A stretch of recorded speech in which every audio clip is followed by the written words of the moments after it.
2900 रुपया 2900 रुपया जी। किथे टुर गया ने गुज्जर साहब? टुर गया। अच्छा 2900 रुपया बच गया फिर 2900 रुपया जी। हाँ जी चौधरी साहब 2900 रुपया ठीक है मेरे जी। 2900 रुपया बाबर का 5 जी। 10 रुपया जी।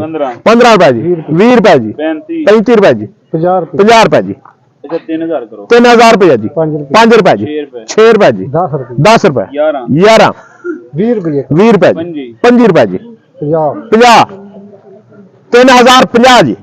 1 2 3 जी।